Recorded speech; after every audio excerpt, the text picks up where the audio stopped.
All right. I have a very easy task now to introduce to you somebody who does not need any introduction whatsoever. Everybody here knows Ken Schoolland.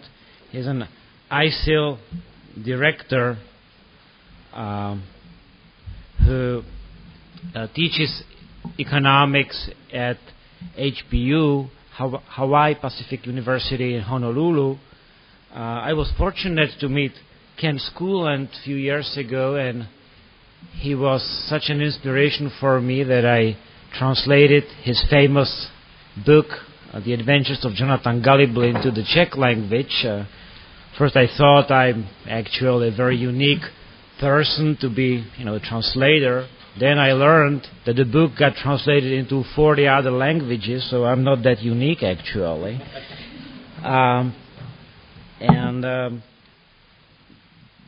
Ken used to work for as an advisor to the White House and as an economist in the U.S. International Trade Commission. Fortunately, he learned that his advice is either not taken seriously or it doesn't change anything anyway, and got into more productive venture, such as spreading free market message through his wonderful writing. And I'm very happy Ken is here with us, not only for this conference, but also as a keynote speaker in our week-long summer university that has started today, as I already indicated today in the morning.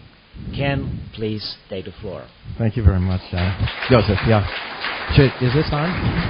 No, it's not on. Is this on? I don't hear it. Yeah. No, it's not. Okay. Testing, 1, 2. Testing. Is it working now? It is working. Okay, it's working. And could we put the philosophy of liberty in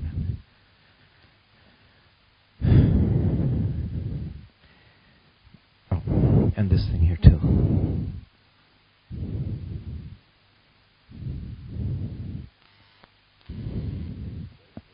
Oh, okay. Well, I definitely feel wired in more ways than one. Thank you very much for coming. I'm very, very pleased to be here. I'm here with my wife and daughter. And let me ask some questions first, okay? We'll have some fun a little bit here first. I'd like to ask a question. It may be hard for a kind of group of libertarians to imagine such a thing happening, but, suppose that that the impossible happened and you were in a position of political power. Yes, a politician. And you were offered, if you were in a position of political power and you were able to vote to pass a law to raise the price of bread 1 penny per loaf in your country, and you were offered this from the bread makers, would you accept a payment of, let's say, $10,000 to do this? Now, this is $10,000, and it's 100% risk-free, meaning that there is no legal penalty, and it is perfectly secret, outside of this room, of course. Okay, so how many people say, well, you get a chance to vote, yes, I'd take the $10,000, or no, I wouldn't take the $10,000? Okay? So, how many people say, yes, I'd take the $10,000? 2. And they're lying because they're successful politicians. Okay, how many people say, no, not me, I wouldn't take the money? Okay. Well, we'll make it a major gain. Oh, by the way, let's see. Okay, it's $1 million. $1 million. And just to make this more relevant, that's about 20 million Czech kroners and about 10 euros, okay? Okay, so how many people say, yes, for $1 million, 100% risk-free, meaning no legal penalty, and absolutely secret outside this room? How many people say, yes, I would take it? How many people say, no, not me? All right. Now, it gets a little bit more dangerous now because it is still legal free, no legal penalty, but it will be public knowledge, not secret. So how many people say, well, yes, I would do it. $1 million, how can I go wrong? You might even make some friends that way. How many people say, no, not me, not me? Okay. A little more severe, there is now a 10% chance of risk, meaning that there's a 10% chance that you could go to jail, be convicted of some crime here, and go to jail for 3 years. But you get to keep the money. Okay? How many people say, yes, I would do it. Still, it's not a bad risk. Only 10% chance in 3 years in jail. And I get to keep the $1 million, so I'm still better off. And you get your food, your room and board paid for by the taxpayers. Okay, how many people say, no, not me? Ah, what a hardy group here. Okay, how many people say, now to this situation, a 50% risk, where there's a chance that 50% chance that you might go to jail for 3 years. 50% chance, and you don't get to keep the money. How many people say, still sounds good to me? Yes, I would do it. How many people say, no, not me, not me? Okay. One last option. This is what I call the Chinese option. 50% chance that you'll get caught, convicted, and executed. But since we've already run out of yeses, we'll just stop with that one. Okay. Now, let me tell you what I find among a normal audience, because I know that this is not a normal audience. You guys are crazy libertarians. I know that already. This is what the response has been among my students. Okay? A couple other students did surveys and so on. I wish I had Ali's class. Where's Ali? Yes, I wish I had Ali. Do you realize he gives a talk, a lecture to 5,000 students all at once? Oh gosh, what a dream. Okay, I wouldn't want to grade the papers, but that would be great to be able to talk. Okay, so when asked this question, 100% risk-free, with a $10,000 payment, the students, on average, say 52% of them said yes, they'd do it, and 45% of them said no. And please note, time and time again, the men are a little bit more likely to answer yes than the women. Yes, that does worry me just a little bit. I did a before and after survey and found that slightly more of them would do it afterwards, which proves that my class really is a how-to class. Now, with the major gain, the second question, $1 million, it turns out that now as many as 71% would take the bribe. They'd say, sure, we'd do it. And here in this case, still the men more than the women. But now an interesting point comes up. When I've asked the students to do not an anonymous survey where their names are not revealed and they just turn in a piece of paper with their information on it, when I asked them to do it openly in class, like I did with you, where they just show hands, actually the numbers were much greater. 95% would do it. Now, to me, that kind of suggests that they're embarrassed not to do it. In fact, for the person who says, no, not me, all the others scoff at them and say, come on. You really would. You're lying. Okay. So now, for what I call the social judgment here, where it does become still $1 million, but it is not secret. Now, the numbers change considerably. Instead of being 71%, now the numbers drop quite a bit to 46% saying they would, and now slightly more of them say that they wouldn't. Okay? And when it's done openly in class, still a much larger number say that they would than say that they wouldn't.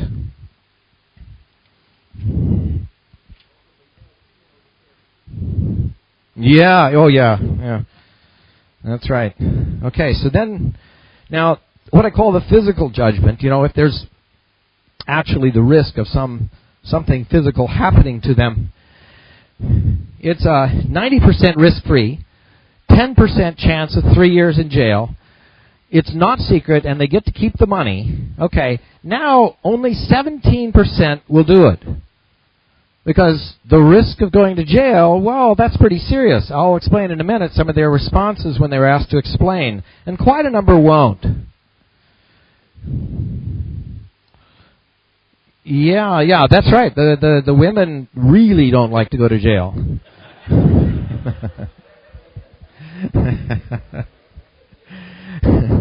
For the guys, they'll do anything for free room and board. My wife says that's why I married her, Okay. Well, then here, the major risk, 50% chance of 3 years in jail, and now the women drop off entirely, men down to 9%. Overall, 5% say that they would still do it, even though there's a chance they might not even get to keep the money, okay?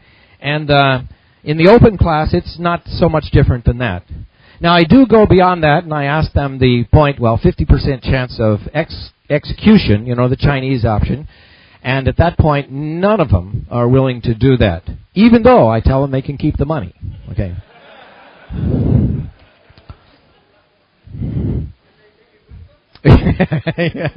They will try, no doubt, yes. Okay, so then, is this in focus for you? Okay, it's never in focus for me, but...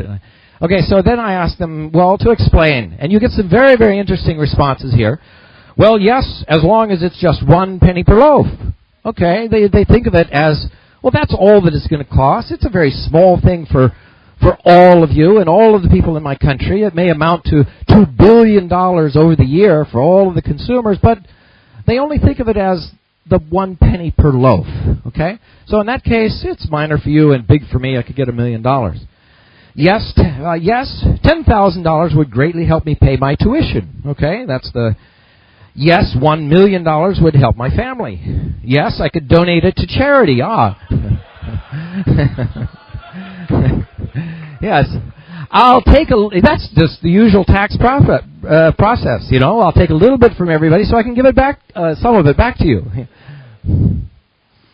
Or at least pretend to. Yes, free money is always nice. Yes, the price of bread would increase anyway, so...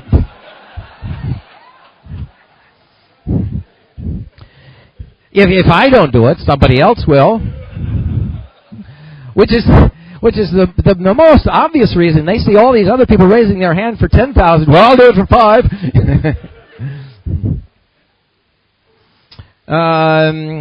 Yes, it is in my self-interest. There's a Randy in there. Okay, then, yes, because everyone wants to earn more money. Sure, it's earning money. Yes, because $10,000, I didn't quite say this, is more than paying 1 penny more for bread. They just think, I'll have to pay a penny more, so, $10,000, I could pay for a whole year's worth of bread, a lot of bread then. Okay? Well, yes, $1 million and no penalty, I could live with that. Yes, because $10,000 would help my chances of being elected. Okay, yes. Yes, I don't have the self-confidence to make it on my own, so I might as well, go into politics. Yes, that's the perfect place. Yes, if it helps to grow successful farms. Now, I know these were anonymous surveys. What? Did I? Oh, I'm sorry. Okay, yeah.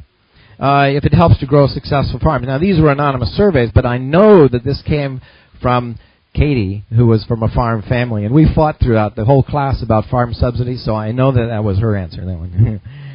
Yes, I think the majority of people would do the same, and they're right. Okay. Yes, the publicity is sometimes good for one's career. They were the ones that would only do it if it was not secret. You could. Some people worry about losing some friends, and other people worry about not having enough friends. They would get a lot more friends if they're rich.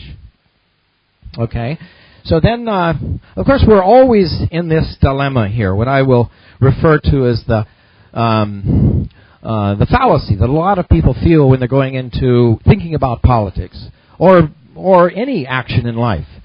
They're often under the assumption that if it's legal and there was no legal penalty, well, sure, then I would do it. Or if there is a legal penalty, then it must be wrong, and therefore I won't do it. And so constantly people are thinking that legality is synonymous with morality. And of course, libertarians often recognize that it is not at all connected. What is moral is not necessarily legal. It may be legal, but it may be acting against the law, which is the most moral thing. So among those people who do feel a separation between their moral values and what is legal restraint are the people who said no. Okay, no. Where does the money come from? Okay, they're concerned about the fact that somebody has to pay it. There ain't no such thing as a free lunch. Somebody's paying it. No, I would feel guilty. No explanation why, but it is a rooted feeling. There's something wrong about this.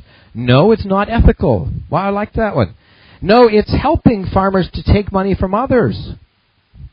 And that's a recognition that most of the farmers, I would say most of all the subsidy goes to extremely wealthy farmers, people who have hundreds of millions of dollars worth of assets, and they're coming out of the pockets of people who are much poorer or general citizens with much less income who are paying that money to the farmers and to the politicians who receive the bribes to do so. No, it hurts the consumer, and morally I believe it is wrong. No, because if it isn't secret, people would probably hate me. But if it is secret, it's all right. I don't mind if they, because they will know. No, $1 million isn't worth the legal costs or jail time. No, there's no shortcut in life. No, going to jail isn't worth it. No, going to jail isn't in my self-interest.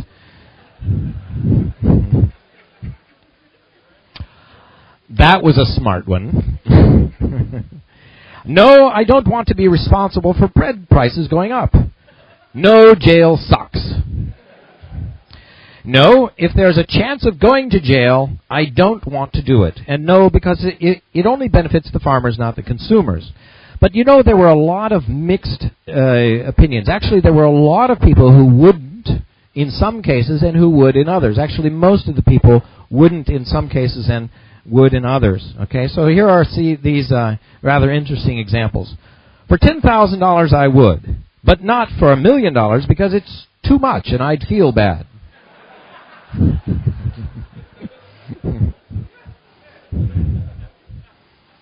A little bit rich to pay your tuition is fine, but not too much rich. It would be beneficial for $10,000, but for $1 million I would just feel morally wrong. If secret, yes. No, if not secret. My reputation is worth more than that. I'm not making these up. No, I would prefer to negotiate my own price because my cooperation is worth more than $10,000. I would do it for $1 million. It is morally wrong to do this for $10,000, but I do it for $1 million. Money is always good, and morality always has its price. Okay? I'd do it for the money, but not if everyone knows, because they will think I just want it for my own benefit. Oh, and how wrong they are. $10,000 is not enough, but yes, $1 million for my campaign. Good political action there. $10,000 is not enough to cover my future cost of bread, but if $1 million, that will cover my payments, but only if secret. Not for $10,000 because farmers already get subsidies, but I will for $1 million. No, if secret, because I am not sure why the bread maker would give $1 million. But yes, if not secret. If not secret. Yeah, Okay, if there is no risk, then why not? But not if everyone knows. Okay, well. Okay, so here is the summary. Okay, the summary of these different opinions. I hope you can all see that. Okay, yes. So I ranked them like this because of a story that my grandfather told me years and years ago. He said that when he was in Grand Rapids, Michigan, young person just out of college, he was a clerk in the court as his full-time job during the summers and so on. And he was quite impressed with the judge that was there. And this judge told him that usually everybody has different motives, and he tries to find out what motivates that person to know what kind of penalty to offer. And so when someone would come before him, he would go through his rankings of where this person is operating at. And so at first, for example, a man was brought before him for having beaten his wife. And the judge said to him, and my grandfather was observing this with quite fascination, and he said, the judge spoke to him and he says, since Randy is my cousin, I can speak to him like this. He said, yeah. What's that? Yeah. Yeah, same grandfather, yeah, right. Yeah, that's right. Your uncle, yeah, okay. He said,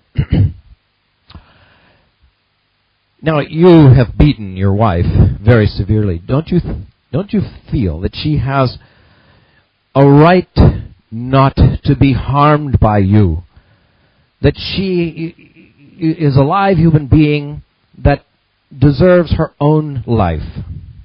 And the man would say, no. She deserved it. I'd do it again.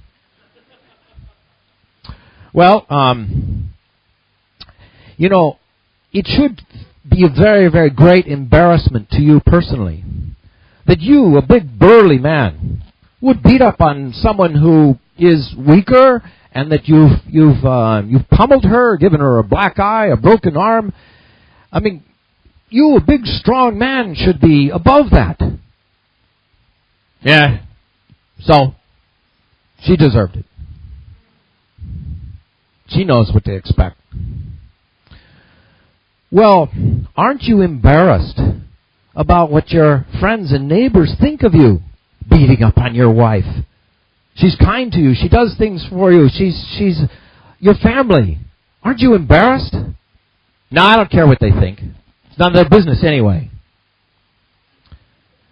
Well, you know, the last time you were in here for this, because you have been here before me for this same charge before, a few times, I told you that there would be a penalty. You would have to pay. I'm okay. Let it on. I can take it. Well, in that case, I think you deserve some of the same. I will sentence you to be whipped.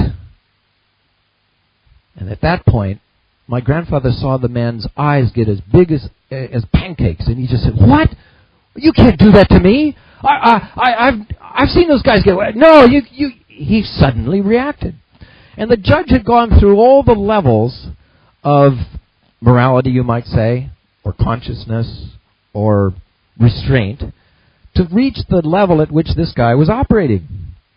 And he thought, well, at that point, he knew what he had to do in order to effect a change in this guy's behavior. So, for this reason, I've kind of decided to go through these categories at which people are responding on the basis of personal ethical judgment, whether it's their own moral code that guides what they do because of what is, in their belief, what is right or wrong, or what is maybe in their own personal interest, or what is honorable, or what is their reaction to the community around them, if that is the thing that affects them. Or is it the threat of a physical action against them that could cause them to change? Or the actual physical action itself, like the execution is very effective. Now, that brings us, of course, to some analysis of, well, what really is corruption. I take this from Mary Ruert's superb book, Healing Our World in an Age of Aggression, in which she points out one of the major dilemmas or concept of libertarian moral view.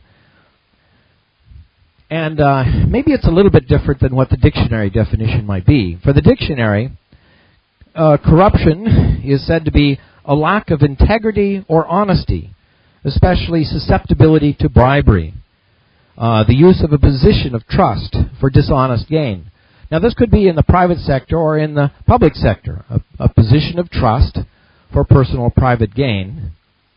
And, of course, the nice thing about the marketplace where there is competition and where the consumer has the freedom of choice about whether to buy the product or not, there are the invisible hand mechanisms for correcting for this sort of thing.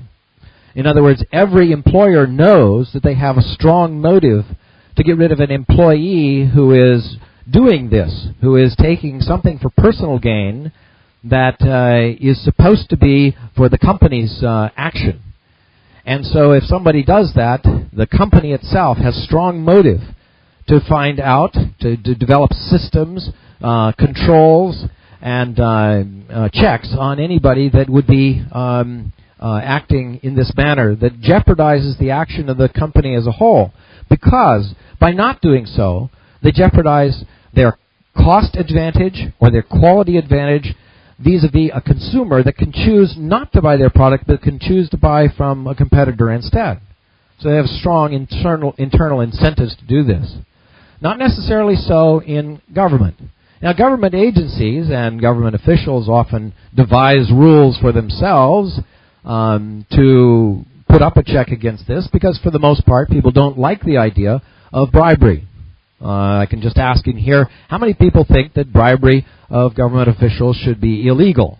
Raise your hand. How many people say, yes, it should be illegal? How many people say, no, bribery of public officials should not be illegal? Okay? The agent, the government agent, whether the politician or a bureaucratic official, would be the one punished. Yes, we're not talking about the person offering the bribe, but the person accepting the bribe. How many people say that the public official accepting a bribe should be illegal to accept a bribe? How many people say that it should not be illegal to accept a bribe? I never believe him. He always says the opposite of anything I do. Yeah, okay. Don't those around him, Virgus, would you just shun him, a little bit, yeah. Well, I ask my students that too, and universally they always say, well, it should be illegal. And then I say, well, if it should be illegal, why would you yourself do something that you think should be illegal? And they said, well, because there's no penalty, because somebody else would do it, because, why not? There's no penalty. So I think that a lot of times people think that there should be a penalty because they don't want the other person to benefit in such a way at their expense. It's a different thing if they were in the position themselves. Now, I agree, as these guys have pointed out, that there are, in my opinion, the penalty should be on the person in the position of trust, the government official or politician who is receiving the bribe that should be penalized by this, not by the person offering it. I think the person offering the bribe is as often trying to get some favor or trying to get the government away from them. For example, suppose that in this case here, you find that this, most everyone says, okay, yeah, it should be wrong to steal. But if you can ask somebody else to do it for you, then it's okay. Because if it's done by the government, it's quite all right. Well, the libertarian generally would say, no, it's wrong also. If it's wrong for you to do alone, then it is wrong for you to ask somebody to do the same thing for you, even if there's a large number of people through their votes who ask somebody to do it for them. The action is wrong in either case.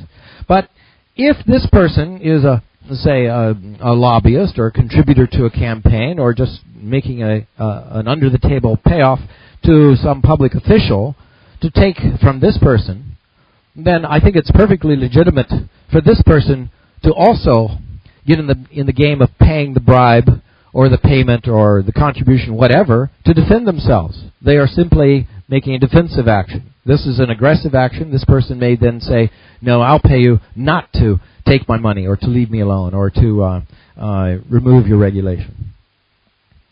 Generally speaking, though, I think what I call the Hayashi principle is a good one, that a bribe or corruption is a payment to get one person to initiate force or fraud against another. And it is a kind of theft or an effort to prevent the theft from oneself.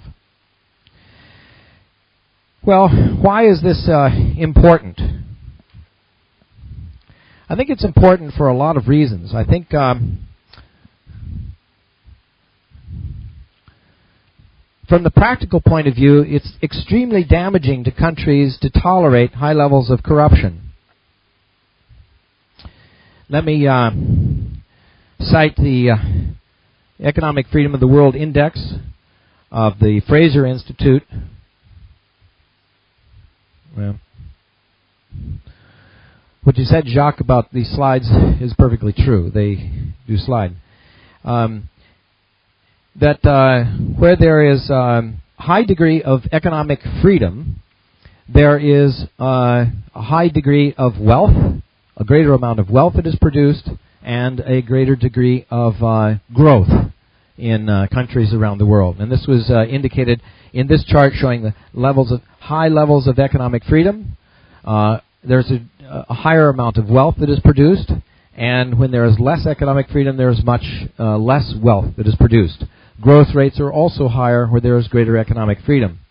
And I would contend that this is because where there are many, many rules and controls on trade, on business, with taxes, with regulations, with unsound money, all kinds of controls on the economy, there are opportunities to sell favors.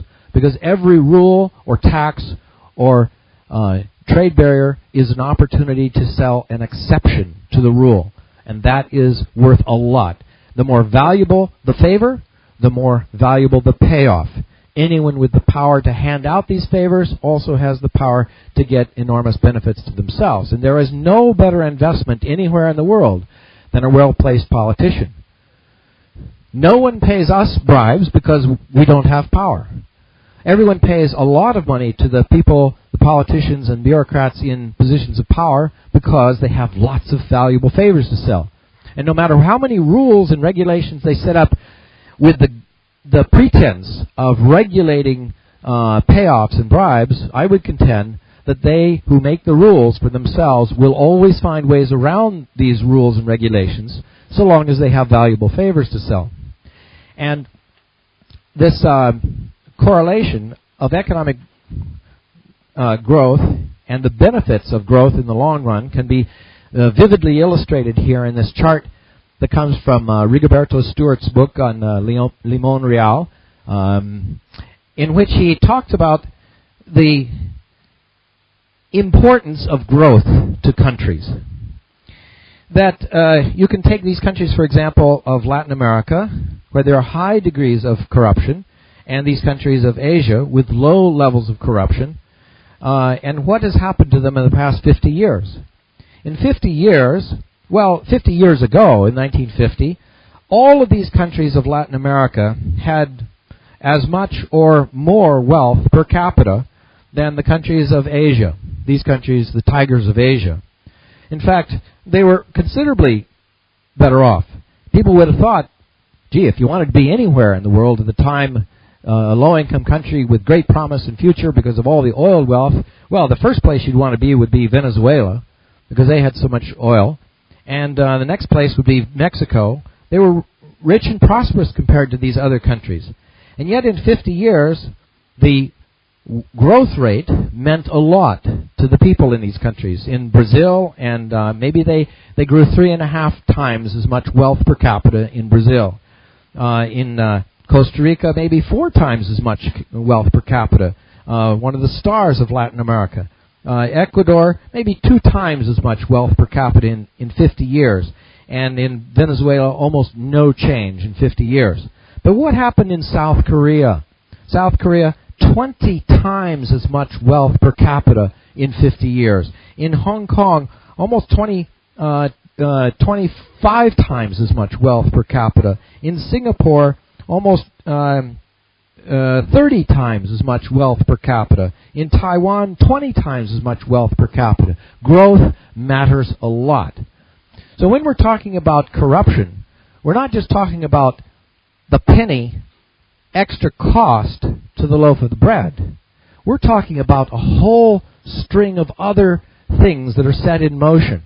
Let me give you a couple examples of why I believe that this kind of corruption makes a profound impact, not only today, but on the whole of the future of people's own lives, but also of their children. An example in Hawaii is the case of mass transit. In 1940, there were a lot of competing bus companies and jitney companies offering public transportation to the citizenry. In May of 1940, the Public Utilities Commission, a government agency, was asked to outlaw all the competition so that one company would be the sole transportation provider in the on the island of Oahu, where I live.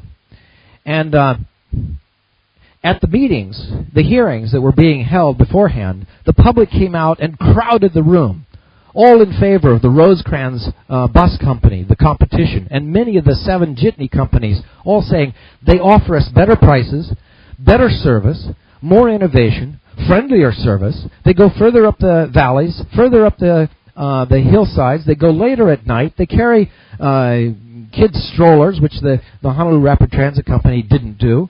They provide so much more. Leave the competition alone. The Public Utilities Commission then met in secret overnight, and the next day they issued their cease and desist order that all competition had to cease so that this one major company would have justification for a greater investment in more buses. Well, it turns out that that bus company, without the competition, earned less and less over the years, eventually sold itself to the city. The city took it over and started subsidizing its operations. Today, for every $1 that you pay for a bus ride today, the taxpayers subsidize it with $4 more for each ride. Well, it hasn't been just the higher cost of the initial payment, but now so much worse because you've had 65 years of no competition, without the innovation, without the cost reductions, and and that means a lot of other things. It means that everybody in the community has to pay so much more for this one thing instead of having money that's saved that they could have spent for other things. Instead of, if they got $5 to spend, they could have spent maybe $1 on the taxi ride and had $4 to spend on other things. But because they've got to spend all this on the I mean, not the taxi ride, but the bus ride, that means they have much less money to spend on other things. If they can't, if they have inefficiency and they can't get to the doctor's office, or they can't get to their job, or they can't get to their school, all of these other things suffer as well. Now, take in the case of the bread makers, or the case that I gave you at the beginning of this exercise here, talking about the raising the price of bread 1 penny per loaf. Well, the way that this is done is by farmers lobbying politicians saying, well, we would like you to, we'll help you get elected if you'll raise the price of wheat. And then, of course, that's passed along into a higher price of bread and pastries and cookies and everything that's made from wheat products. But in order for that politician to get that price rise passed, a subsidy for the farmers in that area, they have to trade votes, known as log rolling in the United States. They have to trade votes with other politicians, so that in order to get the price of wheat raised, they say, okay, well then we'll vote to raise the price of cotton, and we'll vote to raise the price of tobacco, and we'll vote to raise the price of sugar, and we'll vote to raise the price of bananas, and we'll vote to raise the price of so many other things, so that the farm bill then becomes not just the thing that you thought was going to be raised, the price of wheat.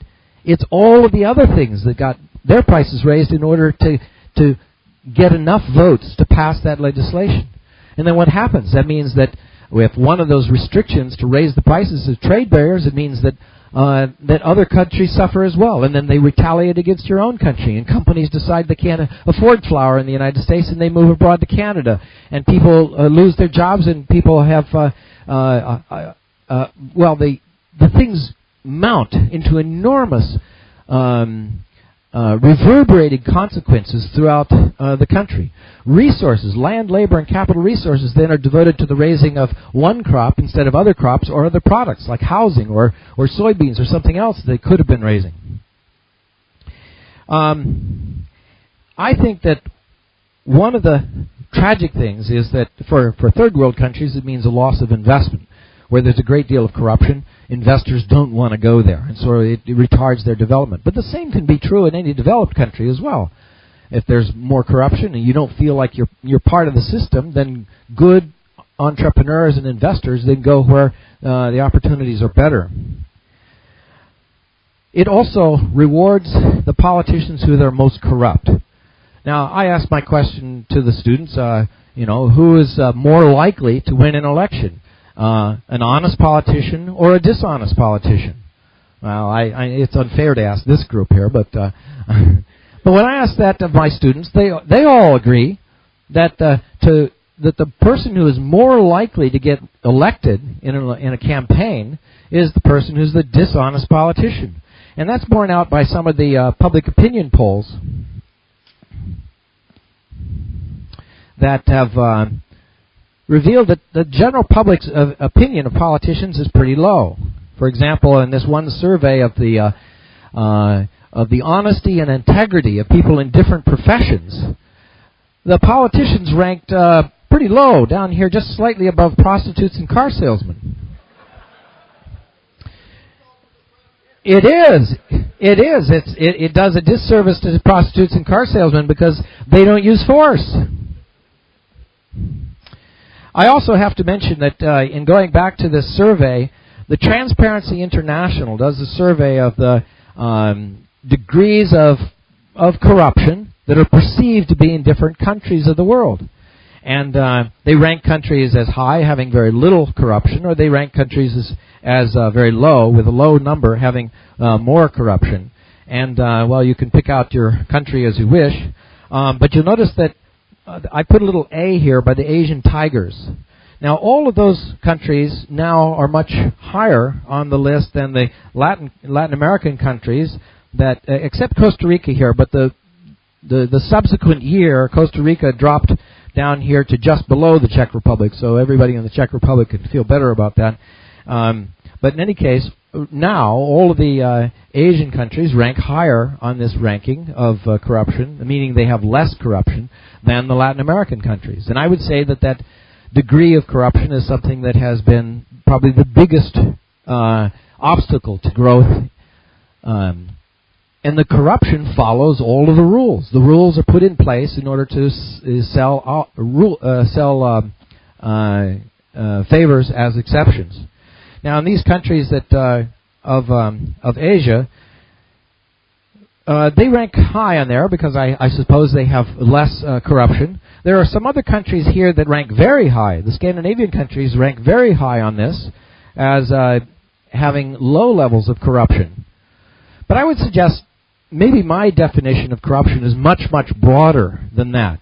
It isn't just conducting an illegal action in order to get some favor, but I would suppose that it isn't just the payment of money in order to influence legislation that is a kind of corruption. I would say that votes can also be a kind of bribery, and that's really what a politician often wants the money for, because he's using it to get more votes. And the votes directly are a form of bribe. It's often a sort of collaborative deal between the politician and all the voters. Vote for me, give me the power over you, and I will hand you favors from the neighbors, the people that didn't vote for me, maybe. And so I think that in that case, you could say that much of the whole budget of any country, and countries with large tax systems or large public sectors, are filled with this kind of corruption. In the United States budget, we have the most recent budget that was submitted to Congress involves lots and lots of agencies with huge multi-billion-dollar budgets, and I would suspect that most all of this has little to do with just the basic functions of protective functions of government, but most all of it has to do with enormous largesse to the contractors or to the voters who are basically seeking government help to take money from other people for their own particular purposes rather than for basic protective functions of government.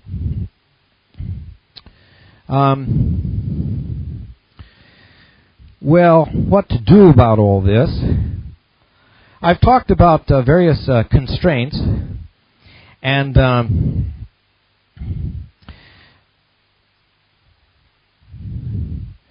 one of the things is to establish a broad feeling about right and wrong within population that works to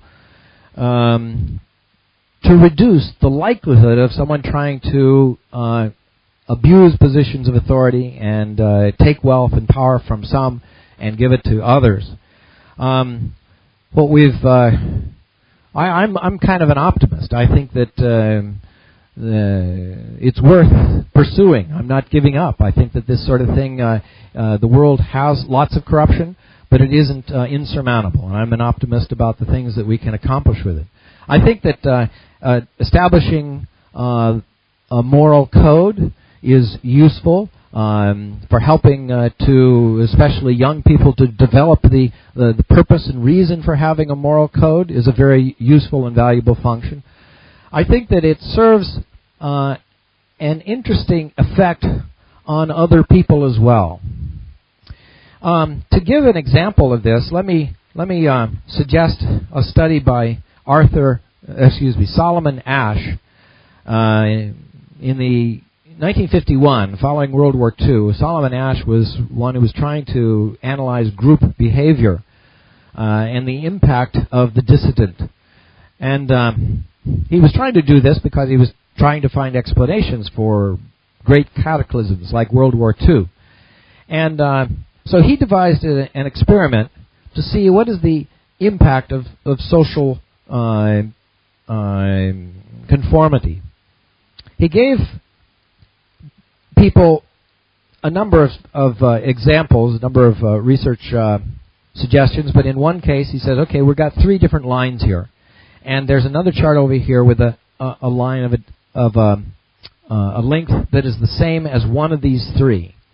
And I would like the people to decide on which of these 3 lines is closer in length to the line on this piece of paper here.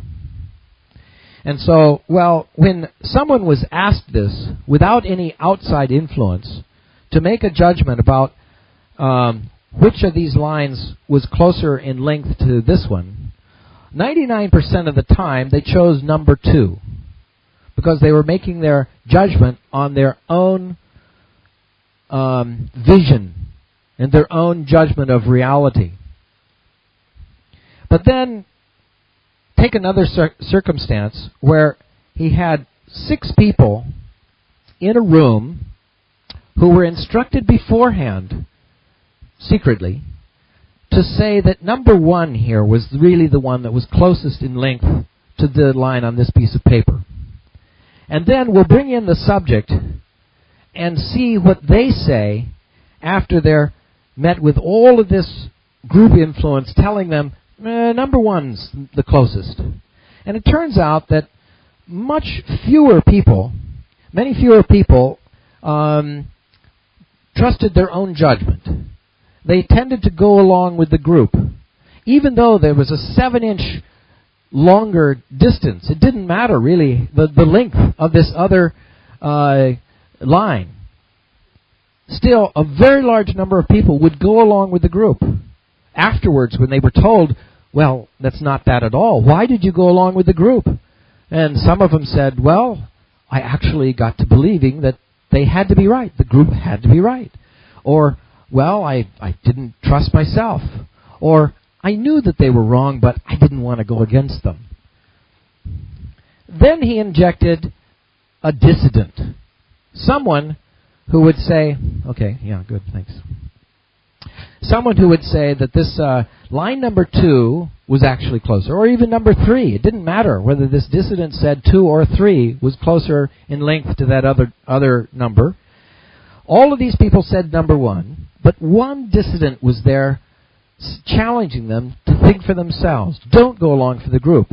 And in that case, the people then, in this person who was the subject, then 91% of the time, not entirely, but much more often than when they were just on their own, started to go along with their own judgment because there was another dissenter there. Now, to me, that's a very, very powerful lesson for libertarians in society. Even though we seem like we're very much alone a lot of times, pointing out the fallacies of the political system, it's a very, very important role, and the impact is far greater than we may guess, because the impact that we have on other people who then trust their own judgment just because there's a dissenter in the arena saying, trust your own judgment, don't go along with the crowd. So that's one big factor that can affect people thinking for themselves. Developing a moral code that's maybe based on their the idea that this person has a life and that it is not to be aggressed against by another, the non-aggression principle, the principle of self-ownership. For many, it's a moral principle. For others, for a religious principle. For others, it's a natural rights principle. But these are moral codes that allow people to establish a right and wrong beyond the other influences. I would like to say that another factor that you saw in our experiment here was that a lot of people are affected by the social pressure. Use it. In fact, I think that a lot of times the greatest effect against tyrants is through mockery. I remember years ago I came here to the Czech Republic. Then it was Czechoslovakia. The conference that ISIL had was over in Poprad around 1993 or 92, and it was just before the split between the Czech Republic and the Slovak Republic. And there were a lot of people at this conference who were saying, we had the best jokes then. Under the old Soviet system, we mocked them constantly. I remember a couple of the jokes. There was one about this. There was a guy who was going around at the night at the square, and he started to spray paint. The president is a fool. And just as he's finishing writing out the last letter, the guards came around the corner and they saw him. They ran over and they grabbed him. You're under arrest. He says, well, I didn't mean our president. I meant the American president. You can't trick us. We know which president is the fool.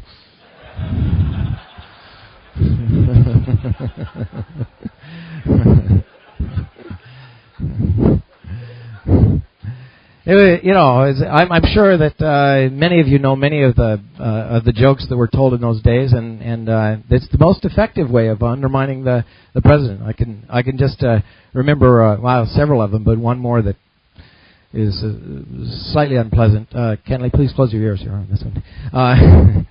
There were two painters on a scaffold that were painting the side of the president's palace.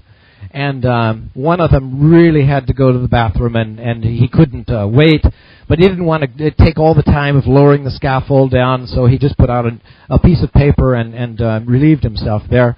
And at that point, a big gust of wind blew up and blew the paper into the window of the president's office. And they got really panicky, and they said, well, we'll lower the scaffolding, and they went down, and the guy dashed off and went into the building to see if he could rescue it. And he came back all dejected. And the guy said, well, did you get it? Did you get it? He said, no. It was too late. The president had already signed it.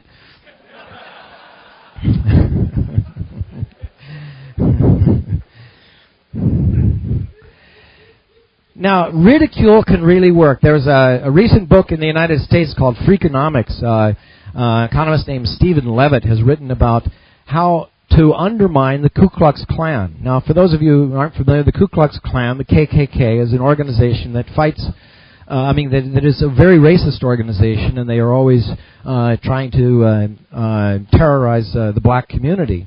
At least they were much more so in previous years. And this one man wanted to undermine them. He wanted to ruin them because he hated the KKK so much. So he infiltrated them. He tried to learn all about them as much as he could. And then he sent letters and reports to the officials to try and get them to go after them and prosecute them. But they never acted. They never did anything. And then he finally says he got the idea when he saw all these kids going around in the neighborhood playing Superman, and they were going after the bad guys. And so he sent off information to Hollywood for these TV shows that were running programs for kids and influencing them in that manner to tell them that the bad guys in the next Superman show were going to be KKK guys. And they liked the idea. Hollywood picked it up, and they started, in the next episodes, the KKK were all the bad guys, where Superman was in there. And the guys at the KKK meeting, they got together and they got so angry. You know, we wanted our kids to grow up liking us and thinking we were heroes, and now we're KKK, but we can't even tell them about it because they're going around talking about KKK as they're the bad guys. And so he said in his report that they then decided to change their codes, their rules. They were going to try and change their methods and so on. Well, the guy that was the insider then reported this to the Hollywood. And by the end of the week, it was in the next Superman episode. And so, finally, no one showed up at the next meeting. It just ended them. Because they were no longer going to be heroes to their own kids because of what they were doing. They were now the villains to their own kids because of what they were doing. It ended the KKK by mockery and by turning the kids' values against the kinds of things that they're doing. And I contend that this is the kind of thing we can have an effect, a very powerful effect with ourselves. And this is through education and through our books and literature. Not reaching out to the academic community, which is already a lost cause, but to the young people. And I'd say that we've tried to do this with the Adventures of Jonathan Gullible, which you may have heard a little bit about already, or too much of. And we've now got a book that's in 40 languages to reach young people with a message of satire and wit against the kinds of things that politicians normally do and that people accept all the time because it's the law. But we're hoping to get people at a very young age to challenge the law, and even challenge their parents in the way that they accept and acquiesce to the law. I would like to acknowledge some of the people who have been involved with this, because it's a lot of people in this room. Now, a lot of people aren't here who've been involved with many things, but if you would please indulge me just one moment. Would I call your name, or would you just stand up so we can get an idea of who you are? Virgis Dalkas published the Lithuanian... wake him up, please. Virgis, please stand up here. Virgis Dalkas published the Lithuanian edition of Jonathan Gullible. Stand up and stay standing, please. Valentina published or translated and got published 2 editions of the Romanian editions of the Jonathan Gullible. Joseph, please stay standing, because I would like to have everybody see how many people here have been involved. Joseph Shima, please. He translated and published the Czech edition. Kozeta published, translated and arranged for the publication of the Albanian edition, and is now wearing the Jonathan Gullible T-shirt, or polo shirt. Steve Cobb just completed the new Esperanto edition published in Moscow.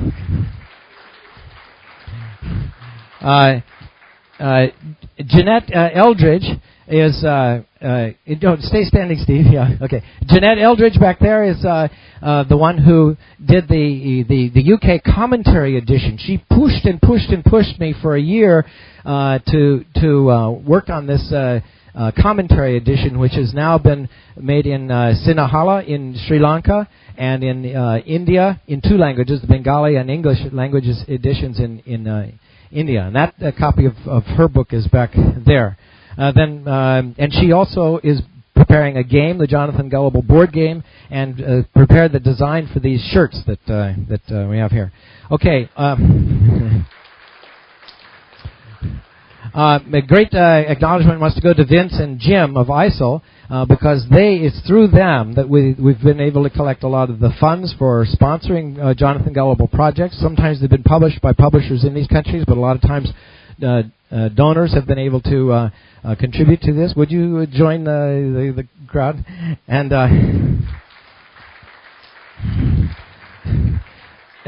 Geo Olsen is here from Sweden. He was a student of mine, and actually he's a figure in the books now. He's been written into the book here, but he's the only one in the room, though.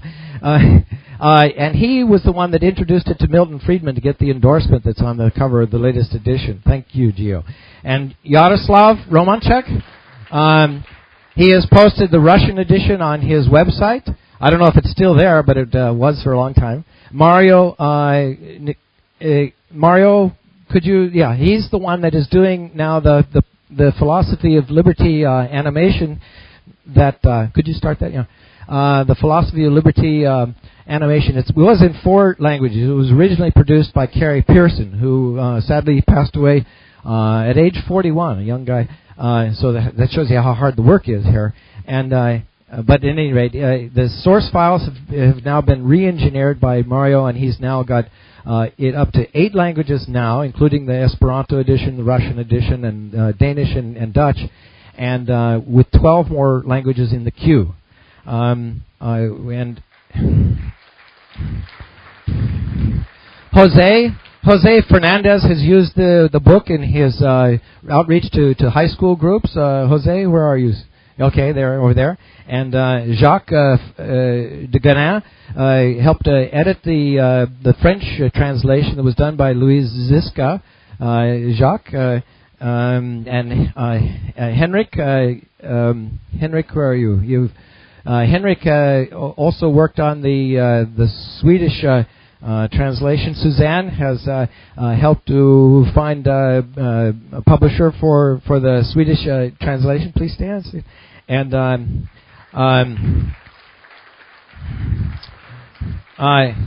Glenn Kripe has used it with the Liberty English Camp. Please stand, Glenn. Thank you. And we have new languages that are soon to be published. Pata of Georgia, and the Chris of Poland. The 3rd Polish edition that will be coming out. Is Chris here? Yeah. Yeah, good, Chris. And Ali has translated or has edited the Arabic translation and has already used it with students in his classes of Egypt. And Bura of Turkey. Bura of I don't know. I mispronounce it. He's already translated and edited the Turkish edition, which should be published very soon.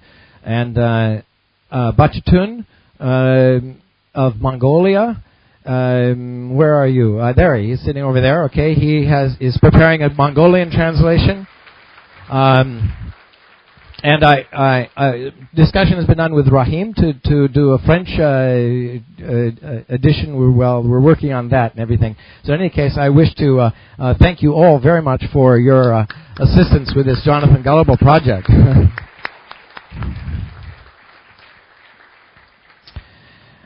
So in conclusion, let me say that I think that it's possible. Oh, let me just indicate, these are the countries that are listed in the Index of Economic Freedom, and with our reach to so many countries, all the countries in red here are the ones that are marked for where Jonathan Gullible is published and being used, and so it's quite widespread. So we're very pleased about that. We also have a website that is available for you can download all of the stuff for free. You can get the book. You can get these flash animation projects as well. Nevertheless, the ultimate objective isn't to tell people how to restrain themselves from corruption. The ultimate lesson is the same that was in The Lord of the Rings, that the ring of power is what is the evil, and that you can't control that power. You can't put it in the right person's hand. That was the fallacy of the socialist communist ideology, that the right people, if they just have the power, they can control it and use it for good purposes. Well, I contend no. That the ring of power has to be put back into Mount Doom. The only way to eliminate corruption, ultimately, is to eliminate all of those favors that politicians have to sell. Because once they have no favors to sell, no one is going to pay them a penny in bribe.